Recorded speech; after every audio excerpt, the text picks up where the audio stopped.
കുറ്റ്യാടി 10-30 മഹല്ലുകൾ സുന്നി കേൾക്കാത്ത കാലം. കുറ്റ്യാടിയിലെ ജമാഅത്തുകാരൻ തട്ടിയെടുത്ത നൂറ്റാണ്ടുകൾ പഴക്കമുള്ള പഴയ പള്ളിയിൽ ജമാഅത്തുകാരൻ്റെ ജമാഅത്തിൽ പങ്കെടുക്കാതെ മാറി നിന്ന ഒരു സുന്നി പ്രവർത്തകന്റെ നിസ്കാരം. ഒരു ഗുണ്ട വന്ന് ആ സാധു സുന്നി പ്രവർത്തകനെ 2 കൈയും കൂട്ടിപ്പിടിച്ച് പൊക്കിയെടുത്ത് റോഡിൽ കൊണ്ടുവന്ന് നിർത്തിയ ഘട്ടം. അയാൾ അന്ന് കുറ്റ്യാടിയിലെ ഒരു കടയിലെ സെയിൽസ്മാനാണ്, അണ്ടോണ സ്വദേശിയാണ്. അദ്ദേഹത്തിൻ്റെ ഉള്ളിൽ അതിൻ്റെ വിഷമം ഇപ്പോഴും കത്തിപ്പടരുകയാണ്. 2 മക്കൾ സഖാഫികളാണ്, പെൺമക്കളെ കെട്ടിച്ചു കൊടുത്തതും സഖാഫികൾക്കാണ്. അണ്ടോണക്കാരൻ മുഹമ്മദ് ഹാജി ദുബൈയിൽ വർക്ക് ചെയ്യുന്നു. അയാൾ പറഞ്ഞു, അന്നൊരു കടയിലെ സെയിൽസ്മാൻ ഞാൻ ഒറ്റക്ക് നിസ്കരിച്ചതിന് കുറ്റ്യാടിയിൽ എനിക്ക് കിട്ടിയ പ്രാകൃതമായ ശിക്ഷ. ആ കുറ്റ്യാടിയിലും പരിസരത്തും ആരാണ് സുന്നി വളർത്തിയത്? ഇന്ന് ആ പരിസരത്തിൻ്റെ അവസ്ഥ എത്രമേൽ സന്തോഷകരമാണ്. പേരോട് ഉസ്താദിന്റെ സ്ഥാപനങ്ങൾ, ആ സ്ഥാപനങ്ങൾക്കൊരു കാമ്പൗണ്ട് വാള് ഇന്ന് പണി കഴിപ്പിക്കണമെങ്കിൽ 5 താലൂക്കുകൾ ഒന്നാകെ ചുറ്റി വളഞ്ഞു കെട്ടേണ്ടി വരും. 100-ലേറെ വാഹനങ്ങൾ സുന്നി വിദ്യാഭ്യാസ ബോർഡിന്റെ പാഠപുസ്തകങ്ങൾ പഠിപ്പിക്കപ്പെടുന്ന മദ്രസകളിലേക്ക് കുഞ്ഞുങ്ങളെ എടുക്കാൻ വേണ്ടി അങ്ങും ഇങ്ങും തലങ്ങും ഓടിക്കൊണ്ടിരിക്കുകയാണ്. എല്ലായിടത്തും പള്ളികളായി, മദ്രസകളായി, സ്ഥാപനങ്ങളായി. പേരോട് ഉസ്താദിനോട് നമ്മൾ ചോദിക്കുക, ആ നാട്ടിലെ ജനങ്ങളോട് ചോദിക്കുക, എങ്ങനെയാണ് ഇവിടെ സുന്നി ഉണ്ടായത്? നിങ്ങൾക്ക് പ്രവർത്തിക്കാൻ കഴിഞ്ഞത്? വല്ലാതെയൊന്നും വൈകിയിട്ടില്ല. ഇന്നലകളിലെ കഥ അവരോരോരുത്തരും നമ്മളോടെടുത്തു പറയും. എപി ഉസ്താദിൻ്റെ ഒരു വാഴ് വെച്ചു, ആ വാഴ് ഗംഭീരമായി നടക്കുന്നു. ചോദ്യങ്ങൾക്ക് നേരം പുലരുവോളം ഞാൻ മറുപടി പറയും. അന്ന് ഉസ്താദിന്റെ ആവേശമുള്ള പ്രഖ്യാപനങ്ങൾ. നേരം പുലർന്നാൽ സമയമുണ്ടെങ്കിൽ ഞാൻ ഇനിയും പറയും എന്നൊക്കെ പറഞ്ഞുകൊണ്ടിരിക്കുന്നു. അന്നത്തെ ഒരു വിഷയം ഔലിയാക്കളും കറാമത്തും. സുന്ദരമായി വിഷയം അവതരിപ്പിച്ച് കാന്തപുരം ഉസ്താദ് സംസാരിച്ചുകൊണ്ടിരിക്കുമ്പോൾ മഴ പെയ്യുകയാണ്. ഉസ്താദ് അവർകൾ പറഞ്ഞു, അല്ലാഹുവേ, ഞങ്ങൾ ദീനിന്റെ മഹത്വം പറയാൻ ഒരുമിച്ച് കൂടിയതാണ്, ഔലിയാക്കളുടെ മഹത്വം പറയാൻ ഒരുമിച്ച് കൂടിയതാണ്, വേറെ ലക്ഷ്യങ്ങളില്ല. ഇന്നിവിടെ മഴ പെയ്ത പറ്റില്ല, ഈ മഴ നീ പിൻവലിക്കണം. അല്ലാഹുമ്മ ഹവാലൈന ലാ അലൈന എന്ന് ഉസ്താദ് അവർകൾ പ്രാർത്ഥിച്ചു. ഉസ്താദ് അവർകൾ അന്ന് നടത്തിയ പദപ്രയോഗം ഓർമ്മയിൽ നിന്നെടുത്ത് പേരോട് ഉസ്താദ് ഇപ്പോഴും പറയും. അന്ന് ഉസ്താദ് പറഞ്ഞ വാക്ക് മുഹീദ്ദീൻ ഷെയ്ഖിന്റെ കറാമത്ത് ബർക്കത്ത് കൊണ്ട്, അല്ലാഹുവേ, ഞങ്ങൾക്ക് മഴ തൽക്കാലം ഒന്ന് മാറ്റിത്തരണമേ. പേരോട് ഉസ്താദ് മർക്കസിലെ മുത്തഅല്ലിമായിട്ടില്ല അന്ന്, സഖാഫി ആകുമെന്ന് കരുതിയിട്ട് പോലുമില്ല അന്ന്. സദസ്സിന്റെ ഒരു മൂലയിൽ ഒരു ചെറിയ മുത്തഅല്ലിമ്, കയ്യിലൊരു കടലാസും പേന പോലെ എന്തോ ഒന്നും. അതാണ് അന്നത്തെ പേരോട് ഉസ്താദ്. ഉസ്താദ് അവരുടെ ദുആഇന്റെ വചനങ്ങൾ കേട്ടപ്പോ പേരോട് ഉസ്താദിന്റെ ഉള്ളു കാളി. ഇനിയും മഴ പെയ്താൽ അത് അള്ളാഹുവിന്റെ ഖളാ ആണെന്ന് കരുതി നമുക്ക് സമാധാനിക്കാമെങ്കിലും ശത്രുക്കൾ ഒരിക്കലും അങ്ങനെ കരുതുകയില്ല. ഔലിയാക്കളെ കറാമത്തുകൊണ്ട്, മുഹീദ്ദീൻ ഷെയ്ഖിന്റെ കറാമത്തുകൊണ്ട് മഴ പെയ്യരുത് എന്നൊക്കെ ഉസ്താദ് പറഞ്ഞു കഴിഞ്ഞില്ലേ?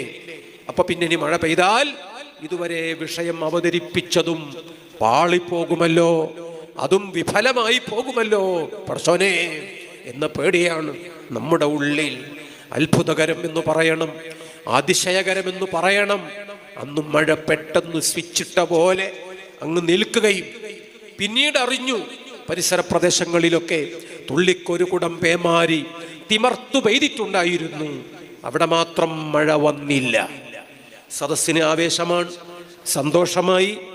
ആ സംശയത്തോടെ അപ്പുറത്തും ഇപ്പുറത്തുള്ള ആളുകൾ, അവർക്ക് ജമാഅത്ത് വരട്ടു സാഹിത്യങ്ങളും മടുത്തിട്ടുണ്ട്.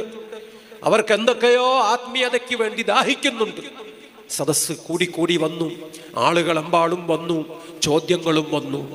ആ ചോദ്യങ്ങൾക്കെല്ലാം നിന്ന നിൽപ്പില് കാന്തപുരം ഉസ്താദും മറുപടി പറയുന്നത് ഒരു ചെറിയ മുതഅല്ലിമിന്റെ വിടർന്ന കണ്ണുകളിൽ പരമാനന്ദത്തോടെ പേരോട് ഉസ്താദ് പറയുന്നു, ഞാൻ നോക്കി നിന്നു, ഞാൻ ആഗ്രഹിച്ചു, ഞാൻ ആ വഴി തന്നെ സ്വീകരിക്കും, എനിക്കും അങ്ങനെ ഒരാളാകണം.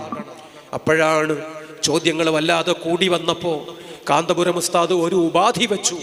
ഇനി ആ ചോദ്യം ചോദിക്കുന്ന ആളുകൾ പേരും വാപ്പാന്റെ പേരൊക്കെ ഒന്ന് പറഞ്ഞ് അതൊന്ന് എഴുതി തരണം, നമുക്ക് ആരാണ് ചോദിക്കണമെന്നൊന്നറിയാലോ. ഇത് പറഞ്ഞു ഉസ്താദ് ചോദ്യങ്ങളുടെ മറുപടിയിലേക്ക് തന്നെ കടന്നു. പിന്നെ വന്നൊരു ചോദ്യം എല്ലാവരെയും ചിരിപ്പിക്കുന്ന ചിന്തിപ്പിക്കുന്ന ചോദ്യമാണ്. ആ ചോദ്യം ഇങ്ങനെയാണ്: ചോദിക്കാമെന്ന ആളോട് പേരും ബാപ്പന്റെ പേരും ഒക്കെ ചോദിക്കണം എന്ന് ഖുർആനിലുണ്ടോ ഹദീസിലുണ്ടോ? അതിന് തെളിവുണ്ടോ? സുബ്ഹാനല്ലാഹ്. ഉസ്താദ് ഒരു ചിരി ചിരിച്ചിട്ടുണ്ട്. ഉസ്താദ് അവർകൾ പറഞ്ഞു, തീർച്ചയായും സയ്യിദുനാ റസൂലുള്ളാഹി സ്വല്ലല്ലാഹു അലൈഹി വസല്ലമ തങ്ങളുടെ വീട്ടില് വാതിലിൽ മുട്ടുന്നു. മൻ, ആരാണ് എന്ന് മുത്തുനബി ചോദിച്ചു. മറുപടി സൈനബ് യാ റസൂലല്ലാഹ്. ആ മറുപടി കേട്ടിട്ട് അള്ളാഹുവിന്റെ റസൂൽ അങ്ങോട്ടൊരു ചോദ്യം വീണ്ടും ചോദിച്ചു. അയ്യു സയാനിബി, ഏത് സൈനബാണ്? റസൂൽ സല്ലല്ലാഹു അലൈഹി വസല്ലമ തങ്ങൾ ചോദിച്ചത് എന്താണ്? അപ്പുറത്തുള്ള പെണ്ണിന് മനസ്സിലായി സൈനബ് ബിന്തു ജഹ്ഷിൻ എന്ന് അവര് മറുപടി പറഞ്ഞു. സുബ്ഹാനല്ലാഹ്. ഈ മറുപടിയൊക്കെ ഉസ്താദ് പറയുമ്പോ സദസ്സ് ആനന്ദം കൊണ്ട് ആറാടുകയാണ്. സന്തോഷം കൊണ്ട് അവരോരോരുത്തരും തക്ബീർ വിളിക്കുകയാണ്. പേരോട് ഉസ്താദിന്റെ പ്രഖ്യാപനം, അസംതു അലൈഹി, ഞാൻ അന്ന് തീരുമാനിച്ചു. ഇതൊന്നും നേരത്തെ മേറ്റർ ശരിയാക്കി വന്നതല്ല. ഇതൊന്നും കാലയെ കൂട്ടി കണ്ടുവെച്ച് പഠിച്ച് കാണാതെ അതങ്ങനെ വിഴുങ്ങി വന്ന് ഇവിടെ വന്ന് ഛർദിക്കാൻ കഴിയുന്ന രൂപത്തിലുള്ള റെഡിമെയ്ഡ് മറുപടിയല്ല. ഇത് അകക്കാമ്പിൽ നിന്ന്, ആന്തരിക വെളിച്ചത്തിൽ നിന്ന്, നിറഞ്ഞ പാണ്ഡിത്യത്തിൽ നിന്ന് അള്ളാഹു നൽകുന്ന മൗഹിബാത്ത് ഇലാഹിയ അത് തന്നെയാണ്. അതുകൊണ്ട് ഞാൻ തീരുമാനമെടുക്കുന്നു, ഞാൻ ചോദ്യങ്ങൾക്ക് മറുപടി പറയും, മുഴുവൻ ചോദ്യങ്ങൾക്കും മറുപടി പറയും.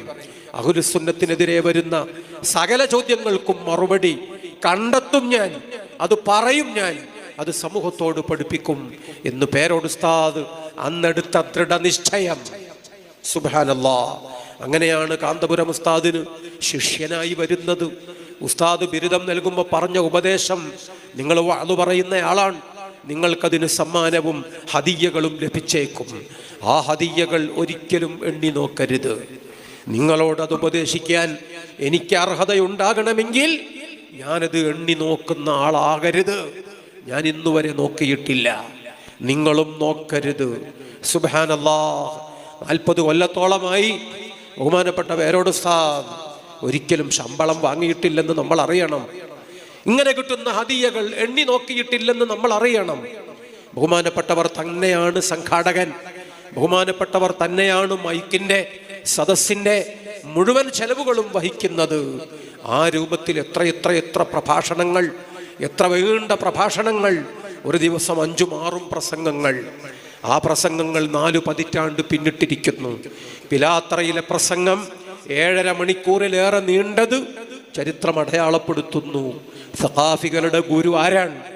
സഖാഫികളിലൂടെ ആ ഗുരു ഇവിടെ വരച്ചു വെച്ച് ലോകത്തിന് തുന്നിച്ചേർത്ത് കൊടുത്ത ചരിത്രം എത്ര ബഹുലമാണ് എന്ന് മനസ്സിലാക്കാനാണ് ഞാൻ ഈ ഉദാഹരണങ്ങൾ പറഞ്ഞത്.